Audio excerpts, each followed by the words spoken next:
I don't have slides mainly because I am an attention hog. Like I like having attention on myself, so I don't like having slides behind me. Contact info and stuff, I can give you like business cards, so that's me. Quick check, how many of you have heard of Eventosaur or me before? Like, okay, cool, like 20%, not bad, cool. So then I get to do an intro basically. So I'm Nikhil, I'm the co-founder and CEO of Eventosaur. This is my 30-second pitch when like some big investor like Rajan Anandan or like some major investors like booking his Uber, this is what I tell him. We're an event company, but we're not, we're a tech company, but we're not an event management company. We're basically into curated marketplaces. What we help you do is find the best possible service providers for all your events. It can range from having a naming ceremony when you have a new member in the family to a very sad event like a wedding, like bunch of things. Like we do everything in between, right? So, and we also take care of like corporate events and all of that. In fact, almost to the date, 1 year ago, we launched Eventosaur at Barcamp. And back then I spoke about like Eventosaur itself, but that's not what I'm here to talk about. I'm here to talk about design principles for noobs. So if there are any experts in design here, like please leave and don't make me look bad. I'm kidding. Like stay back. So here's my job at the company, right? Like how many of you know how a startup founding team looks? Like the base, like you guys gotta be interactive, like I'm very loud and all that. Like raise of hands, how many of you know what a startup founding team looks like an average founding team? It's a normal team. It's a normal team. What are the components? What are the people there? Oh, okay. Marketing, tech, okay. Creatives, yeah, and operations. Operations. Awesome. Any other answers? Mostly one or two people doing all these roles. One or two people doing all these roles. Usually it's that. It's like one person who knows like a bunch of things and doing all of that. Any other aspects? Anyone who runs a startup here? You do, yeah, I know you. Yeah, you, yeah. What startup do you run? I have a mobile app studio.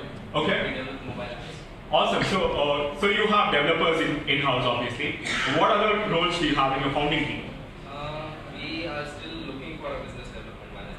Okay, so you basically need that's where it comes in, right? Like so, in my team, we need two things. We're a website mainly on the consumer side and an app on the vendor side, which means we need one guy who knows how to write code and make sure that the website's up and running and all of that. So there's a tech guy who's involved.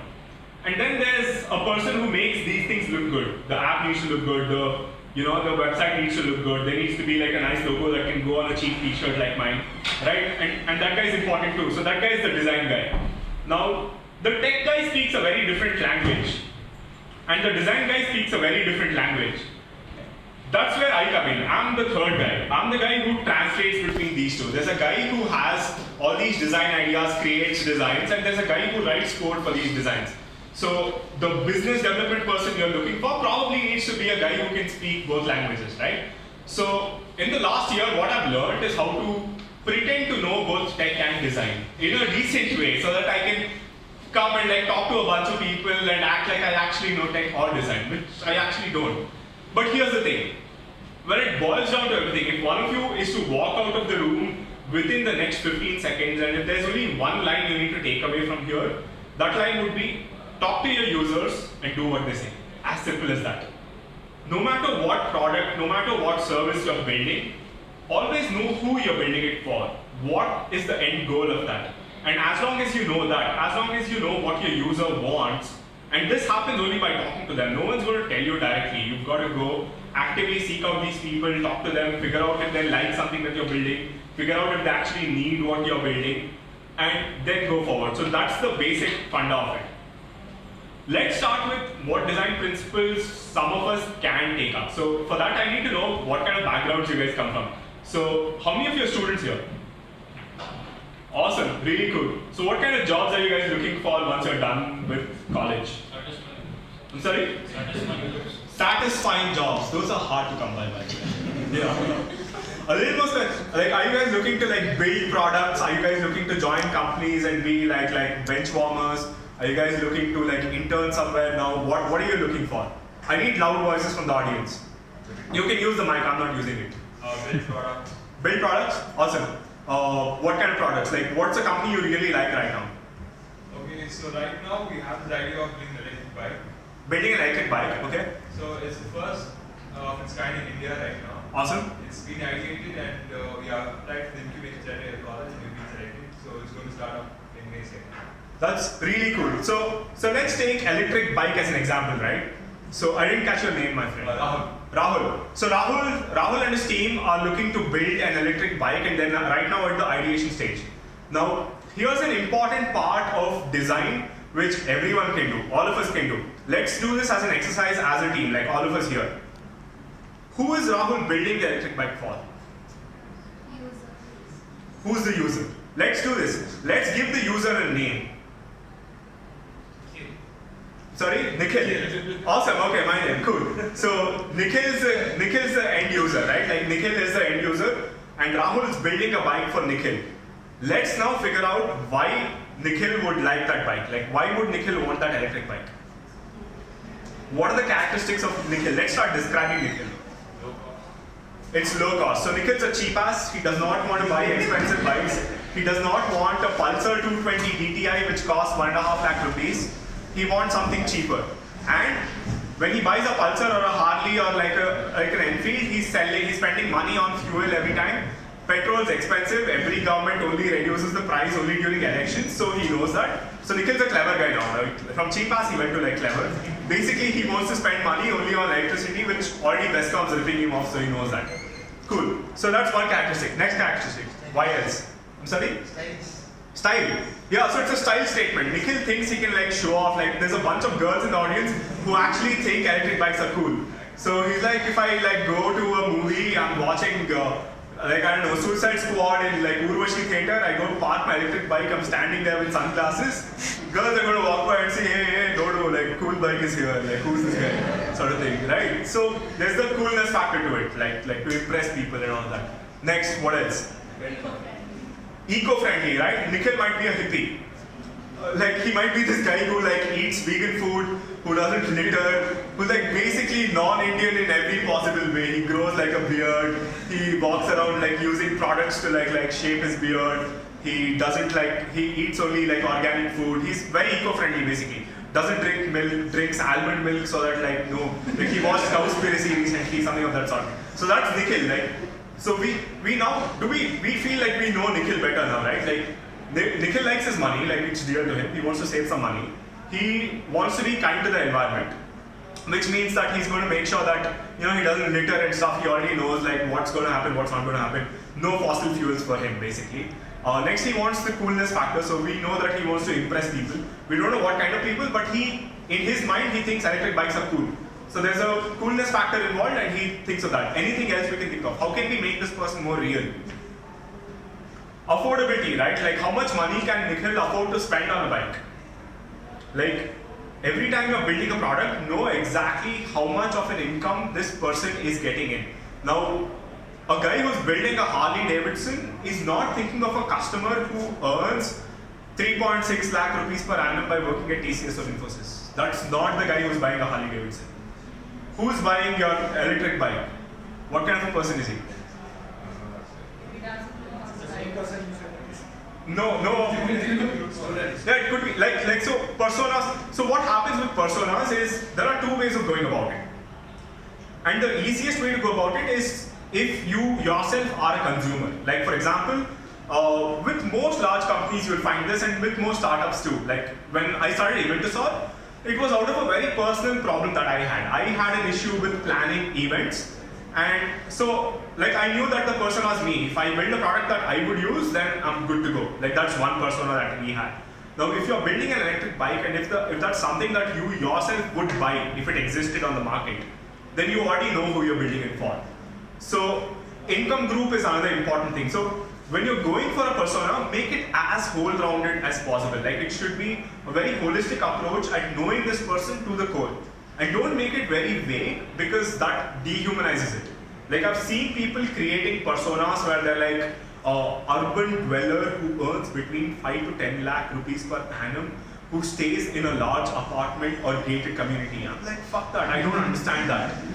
Like what I do understand is a guy's name. I completely understand if I say hippie and like eats organic food, I understand that. if I say cheap ass and like wants to save money, I understand that. Like terms you and I understand, because when you build personas, it becomes part of your company culture. When you're discussing something like, to give you a very simple example, at Eventosaur we have 4 main personas. We have, and we have names for these guys, so I'm sorry if any of you are named after these guys. So we have Karthik. Karthik is a local guy from Bangalore. He knows Kannada, speaks Kannada, has family settled here, and he's very interested in having events. He likes having a Satnarayan Puja once a year. He likes having like birthday parties for his 3-year-old child. He likes doing like having a lavish like wedding for his sister and all of that. He's a local. He knows how to get stuff done, but we are only helping him out with the discovery part. We're helping him find better people. We're helping him save some money, and we're being the single point of contact. So we know what pain points we're solving for Karthik. Now, on the localite side, we also have Shravan. Shravan's a local guy too. He's from Bangalore. He speaks Kannada, but he does not give a shit about pujas. Like he doesn't care. Like he basically, if he were given a choice, he would run away from temples. He would run away from birthday parties. He's not social at all. But with Shravan, here's the thing. Shravan has a very nagging mom. Like Shravan's mom calls him up and she's like, hey, we need to have a puja tomorrow. Or Shravan has a wife who says we need to have that first birthday party for the kid, which is a success among our circles, that sort of thing. Shravan's not interested, but he has a nagging factor which forces him to have an event. So how am I helping Shravan with Eventosaur? Shravan's a guy who does not like pain. Like this is not something, he's being forced to do these things. So as a persona, Shravan is someone I want to appeal to on a side where this guy needs to have minimal friction in getting things done. He will throw money at me, but he just wants, like, he doesn't want me to worry him about anything. Like, I should not talk to him more than necessary. Just get my shit done, take my money, go away. That's it. Like, make sure I have those pictures for that FB album my stupid wife wants to upload. That's it. That's all he cares about. So that way we have like we have Rahul for like people who migrate to Bangalore from outside but are interested, and then we have like Amit, who is also from outside but he's not interested, that sort of thing. So we have these 4 personas, and within the team when we're talking, I don't have to say 20 different things to qualify what I'm talking about. If I just say, dude, like Karthik would not use this feature, my team understands. It's as simple as that. So it kind of becomes part of your company culture. So spend a lot of time on creating personas. One more thing that personas help you do, saves you a lot of time.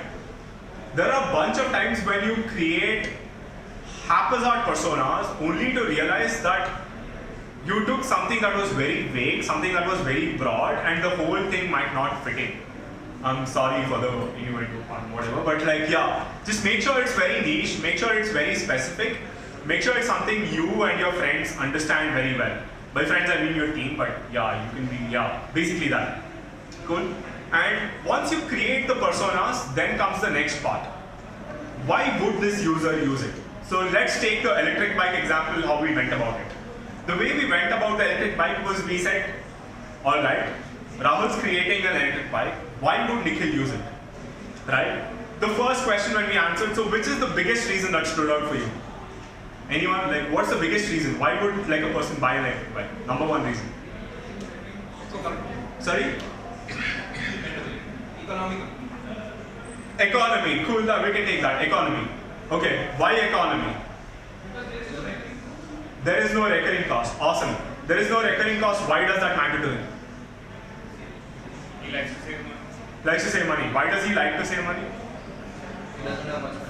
Exactly, right? So we've come down to now the base problem.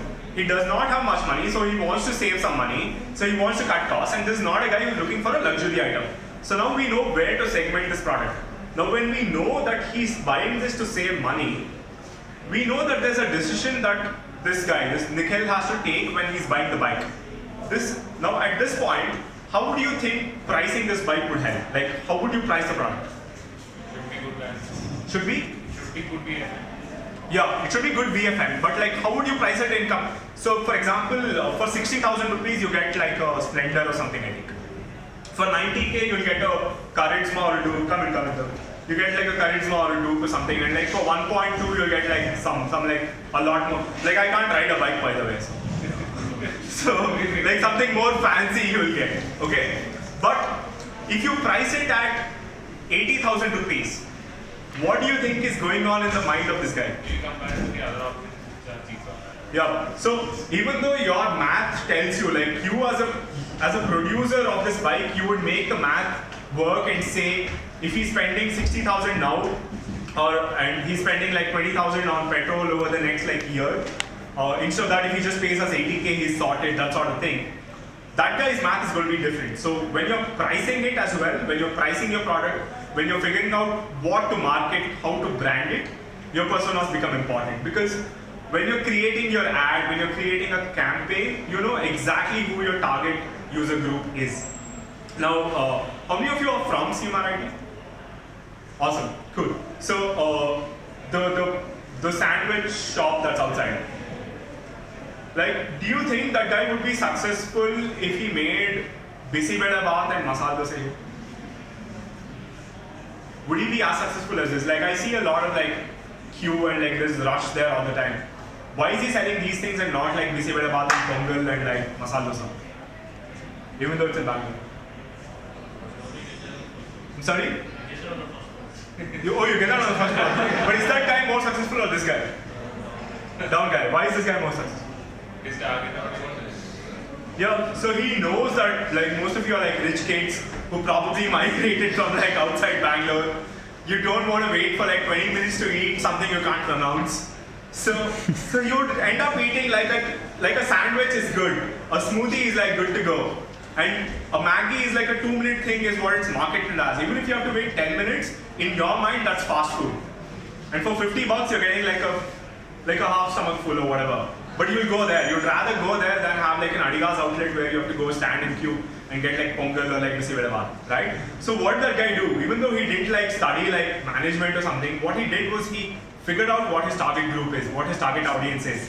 And then he started asking questions as to why this target audience would like this product and not that product. You think if none of you buy paneer and corn sandwich from him for like a month, you think he would continue having it on the menu? He would just remove it. It doesn't make sense, right? So constant feedback is what keeps happening. Like you're always talking to your users, and that's the next part. Once you've built a product, and building a product is the last step. So how many engineers in the room? Yeah, awesome. So one major problem with all of us who studied engineering is that because we think we know how to build, we rush towards the building side of things. As soon as we get an idea, the first thing you want to do is go forward and build it. But we don't spend much time ideating, thinking about it, because it's a waste of time, right? Like I already know what I want to build. I want to build a taxi sharing app. I know how it works, man. I know how to build it. I know what backend to use. I know what my stack must look like. I know what the front-end UI is supposed to look like. I'll build it, like anyway. But what if you spend time like ideating, talking to people, talking to real people who are going to be using instead? Like, although it seems like a waste of time, how many of you write here? Like, how many of you write blogs? Like, not tweet, like not 140 characters, like blogs. Awesome. How shitty are your first drafts? Very shitty? Shitty? Long and shitty? Yeah. So your first draft of anything that you write, except like your 10th standard Maurya's wala question in history which you ghanta modified and you wrote, except that, like everything else that you write will be shitty at the first go. It's going to sound bad. It will not be nice. But then what do? You go through it again, you figure out like who's going to be reading it, and you start editing stuff. You start making it better. You start polishing the edges. But in a product, what you can do is spend some time figuring out how these things work. Of course, there's going to be testing. Of course, there's going to be iteration and all of that.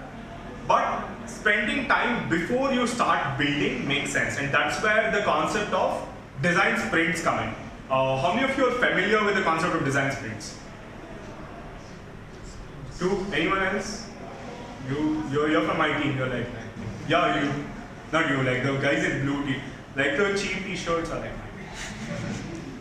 Cool, awesome. You know about design sprints. So a design sprint is basically, how many of you know agile sprints? How many developers?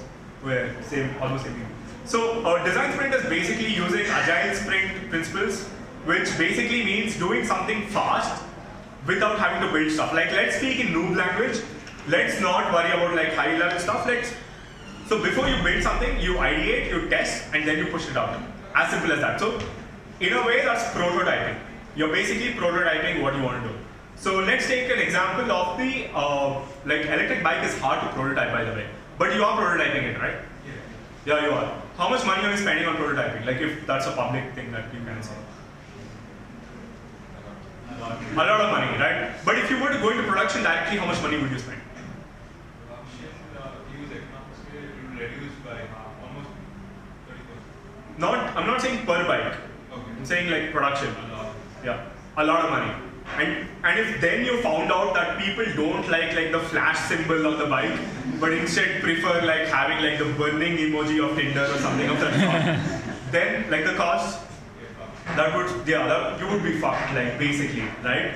So what you do in a prototype is you test out these things, like the different features that you would have, the different kind of designs you would have and all of that. Now how do you do with the product? How many of you know the concept of a minimum viable product? Yeah?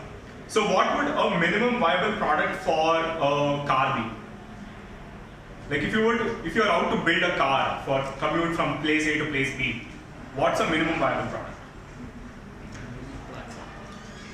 Right? A moving platform. A moving platform, right? So something on those lines, something that does the same function as your end product must do, just without all the extra fluff that like it should look like the features version of like a Samsung S7. If you see the features, there's so much shit in there, like stuff you won't use ever. But like the basic features ought to be there, basically, is what I'm saying. Now, how many of you know how to draw? Oh, that is awesome. Like I suck at drawing. Like I didn't take biology in like 12th, in 11th and 12th because I was so scared. I really wanted to be a doctor. Like I'm very fascinated by the human body, like for multiple reasons. But yeah, but then I didn't take biology because I suck at drawing. Like anything I draw looks like amoeba. Like that's the only diagram on which I got like good marks. And when I had to like write like the history exam in 10th standard, how many of you studied in Karnataka?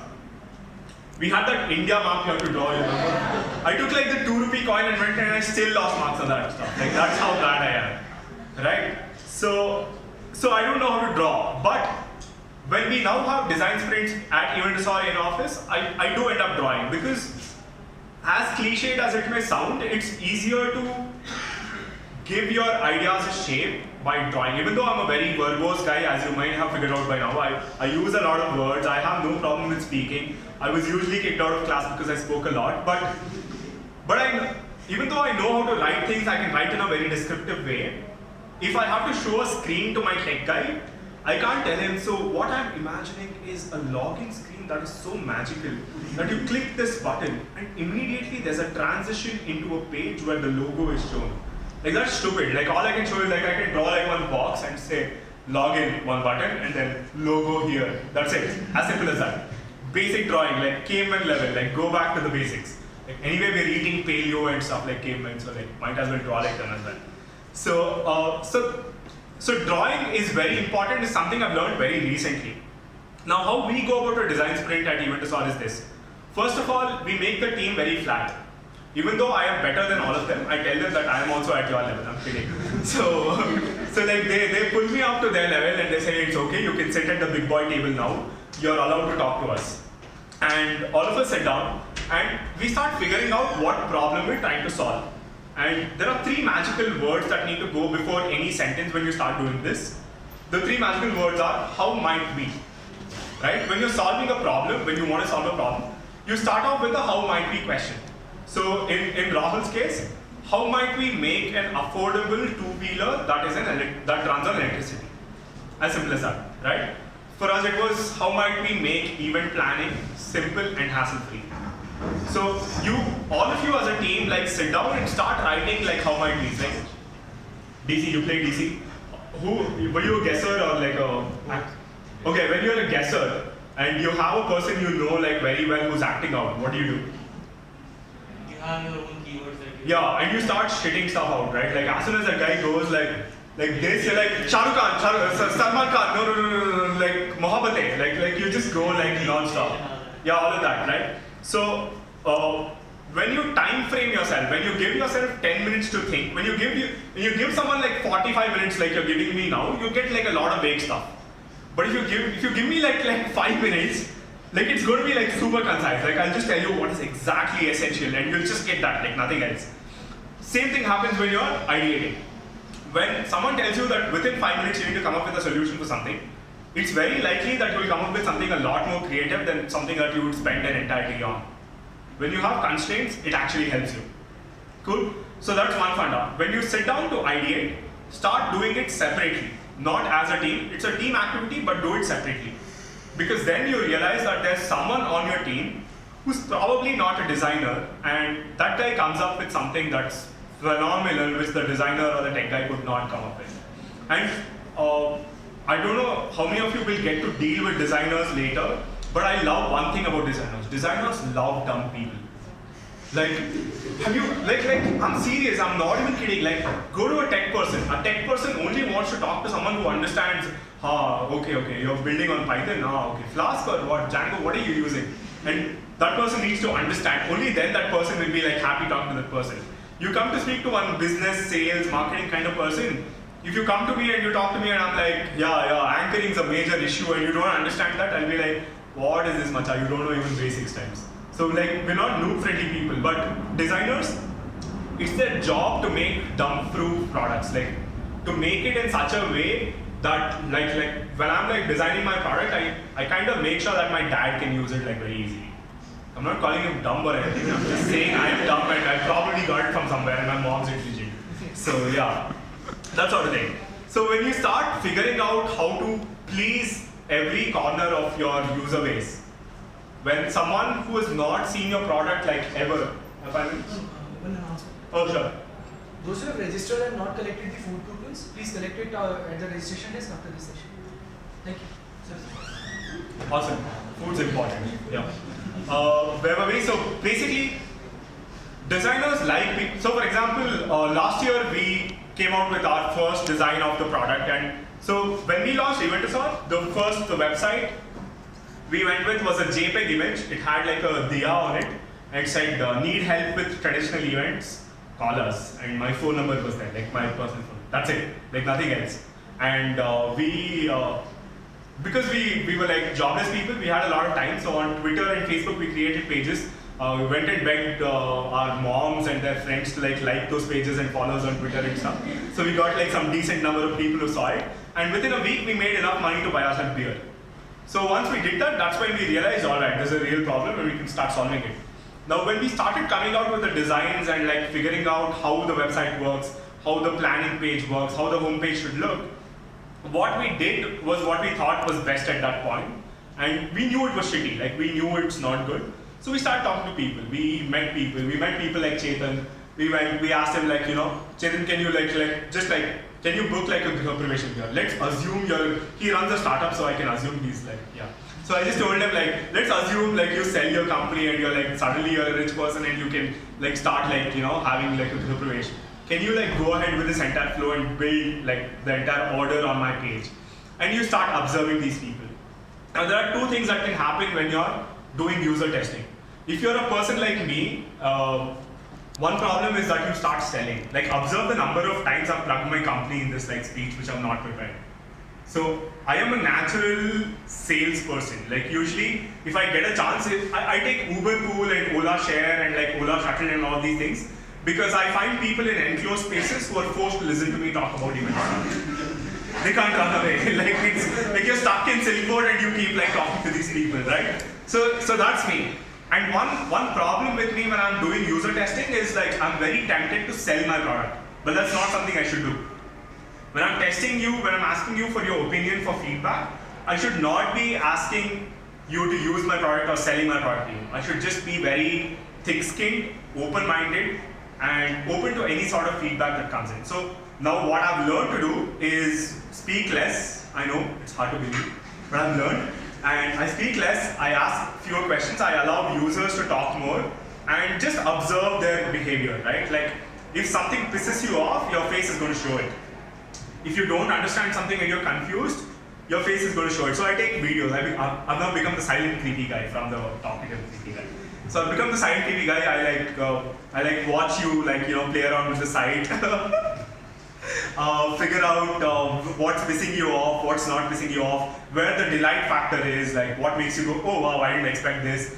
And based on that feedback, we go and iterate the design and we try and change it. So there is no way to get real feedback other than putting yourself out there, becoming a little more vulnerable, talking to random people who fit within like the user group. So like in this room, I can think of at least like 20, 30 of you who would fit into like my user group. Like I want you guys using Eventosaur at some point, like when you have money, some of you, but like yeah. But like I want you using Eventosaur. So I would like right now we're testing our next design. So anyone in the group, anyone in the audience who's interested in having me look at you use our site is welcome to like reach out. I'd love to have like user interviews with you guys. That way both of us are learning. Like you learn how it is to be on the other side, and then like yeah, I can give you some more tips and stuff. How much time do we have? Guys, ask questions, man. How much time do I have? 10 minutes. Awesome. Good time for questions then. Any questions? Anything on design, anything on tech, anything on any other topic I don't know anything about? How's the session so far? Any feedback? Good? Students are saying good. You guys, any feedback, anything you want me to cover, anything else that you thought would be there in the session? So everything is designed to be clickbaity, right? Like the article, the line has gone. How do you decide who your personas are? So easiest way to define personas is of course by being part of the persona yourself, if you are the consumer. But if you're not the consumer, what you can start doing is trying to put yourself in the position of a person who really wants this product. You need to start thinking, who is that one person who cannot survive without this, or whose life would be enhanced by this? And when you get the answer to that question, you start moving in that direction. We can do an exercise. Tell me some product and we can do it. Like, how many of you were at the 9 a.m. session in whatever F was? Fable. Anyone? So we actually did like I do this thing where other people are speaking and I start speaking instead of them. So there was a CMRIT prof who was speaking, Mr.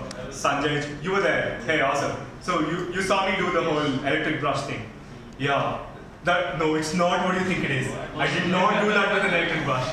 But like yeah. But you were there.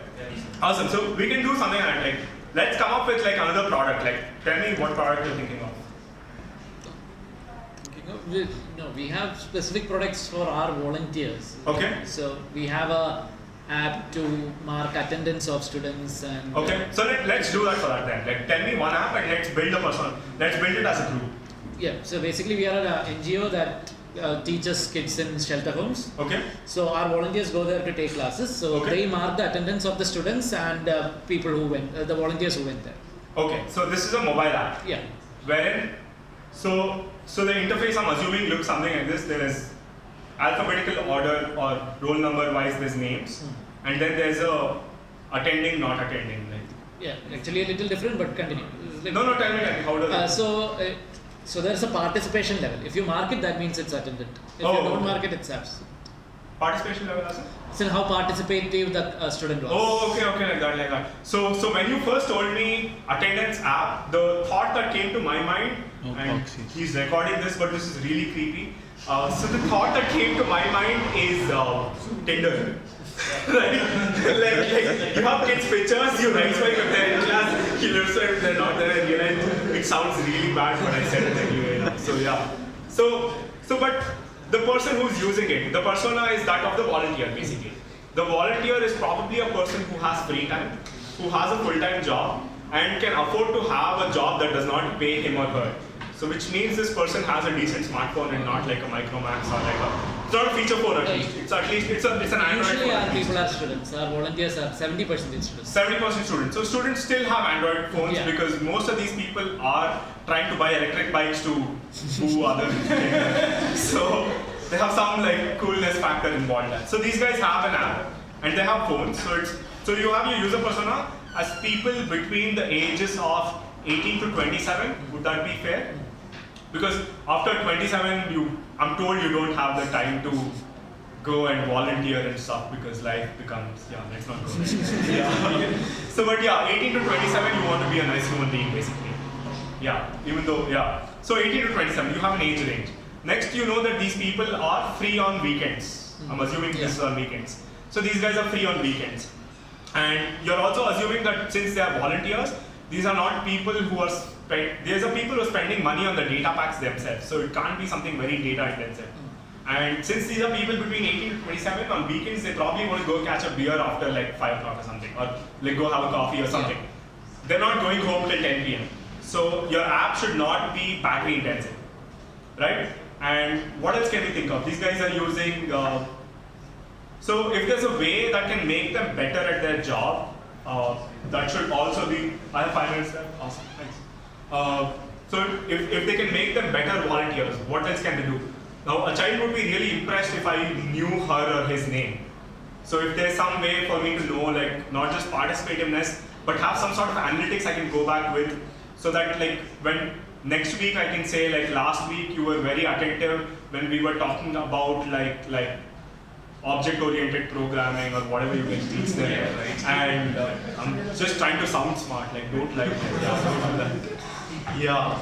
So like if you can say that, that kid's going to be like, hey, awesome, these guys are really serious about what we learn, what we don't, and it's helping us. So some sort of analytics, some sort of data can be very simply made. So by building the persona of your end user, you're also building the persona of the person who is finally getting the benefits of that, which is the student.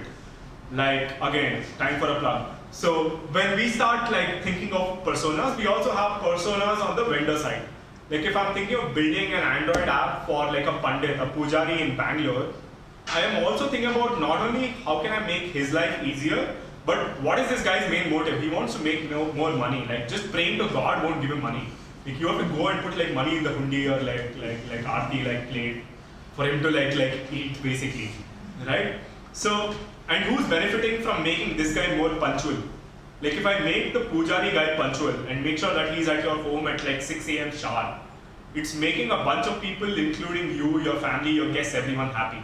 So by building personas and making sure that one persona benefits, there's a whole ecosystem of people that gain the benefits of that entire process. So you don't have to think about just like the one end user persona. You can start at any point and extend it to the persona that you have contact with. That is your point of contact in the process. So that's one. Any other questions? But if the target market segment is very, very small, then how do you go? So again, story time. When we started off Eventosaur, our market was small. I don't know if it was small, but it was a niche market. We said, we will help you with pujas, we will help you with havans, we will help you with maximum maybe weddings, that sort of thing. So we have priests, we have caterers, we have decorators. One fine day, there's a lady I'm from an education background, academics background. So there was an HR person from an academic company, a content company, who called me up and said, who tried to hire me basically. Like she didn't know I was running a company. She'd seen my resume floating around, heard about me, something of that sort. Called me up one fine afternoon, says, hey, is this Nikhil Jois? We're looking to hire a verbal faculty for our GMAT courses, that is. And I was like, I heard her, and I'm like, okay, I'm not in the market for jobs right now. Yeah, sure. But what I'm doing is running this company that helps people with events. And immediately her answer was, hey, that's awesome, what do you help with? So I said like, caterers, decorators, Shamiana guys, my usual pitch. And then what she said was, okay, we have like this office party coming up. We need a caterer. We need a decorator. I know you do it for like pujas and stuff, but can you send the same guys over to my office and can they help us out? Immediately my market like expanded. So even though my initial persona was very small, opportunity comes knocking at your door if your product is good enough and people start using it more. I'll give you a very simple example with Ola and Uber that all of us know. How many of you have Ola or Uber installed on your phone right now? Almost everyone in the audience. When it started off, why were you using Ola and Uber? I used Ola and Uber 2 years ago if the auto guy like said 1.5 star Barala, or if there was a bus that I missed or if it was too crowded. Ola or Uber were my last resort. So for Ola and Uber, the market back then was people who were not able to find public transport or were not willing to go through the hassle of negotiating with an auto driver or having trouble. Today, as soon as I step out of CMRIT, I'm going to whip open my app and like book an Uber pool so that I can pitch Eventosaur to one more guy. But yeah, but basically, it has now become a habit to me. Like now the market expanded and their persona base has become larger. So whatever you start off with as a niche is awesome because number one, you know exactly who you're targeting. Number two, you get to go deep, like really deep. You get to, yeah, sorry. So you get to like basically go ahead and make sure that this person starts loving you, like not just liking you. Like, if you have a white base, you have a bunch of people who just like you. But if it's a very niche audience, it's likely that these guys don't have any other products to fall back on. There are not many alternatives, so it's just you. So they like you a lot, so it's nice. What about testing those products? Like, that is itself is very niche market. How about finding people to test? So that's when people like me come in. Like we are very good actors. If you tell me to act like a truck driver, I know how to test it, assuming I'm a truck driver. If you ask me to act like a pundit, I know to get into that mindset and start testing it. When you can't get like the exact person, test it with a person who can pretend to be in those shoes. It's not the ideal scenario, but it works. Mainly because a lot of people are into product development these days. A lot of people might have built a product similar or for similar audiences, and they understand that mentality well enough. So for me to get a pundit to test out a product is very hard, but there must be someone in this house who's studying engineering at some college in like Kanakpura Road, and I can find that guy at some event in like a startup event or something. So there's always a way, even around constraints, where you can find the second best thing, and the second best thing will do. Testing with someone is better than testing with no one, that sort of thing. So like expand your network, find more shameless people like me, and like talk to us, and like can help you test the product, that sort of thing. Right? And seriously, it's an open offer. If anyone wants to test out the Eventosaur product, you can like reach out to me. I think, can we pass on a sheet where they can write like the email addresses or something of that sort? Do you have like any sort of? No spam. No what? You can give your contact. Yeah, okay, cool. Okay, you guys can take down, it's nikhil@eventosaur.com. That's my email address. Oh, that's another trick for you, by the way. If you find anyone in a founder CXO kind of position, just know that they have like high ego levels, and they'll always have first name at company like domain thing. That's the email. First name dot last name or first name, like usually, like the high ego basically, easy to guess the email address. You said about talking to users to find what they would be using and what you should be building. Yeah.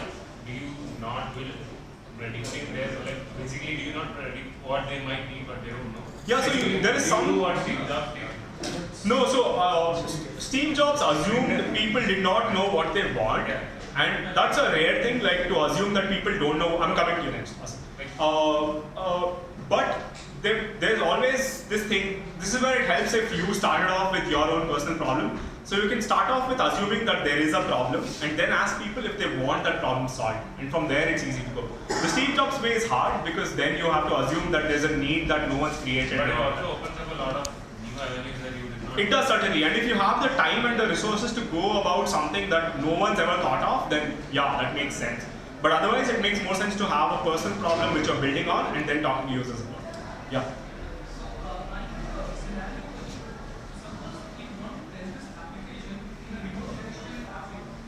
In a remote location? In Africa, okay. So it's a constraint again, right? Like if you're building a product for a user you can't see, it's highly likely that you're not able to build a good product anyway. Mainly because this person's so far away that you have no connect with the person. But to find a way to go about it, like there should be somewhere where you can like remotely contact these people, or you can find African nationals who are like settled here who might have faced the problem before moving. Yeah. You have to visit, like there's no shortcut. You have to talk to like real users. If you can get access to real users by spending a little time, little money, it is completely worth it because like if I don't go to a priest who is in a temple or a mutt and talk to him, whose problem am I solving? Right? Like if I'm just going to assume he has this problem while sitting in an air-conditioned room, then it's not going to work. Like if I have access to him, if I can try to get access to him, if it takes a little effort, worth it. Go ahead and do it anyway. Yeah. Any okay, I'm done. Yeah, good to go. How to fix the timeline for this design sprint? Anywhere between 2 to 5 days. You can contact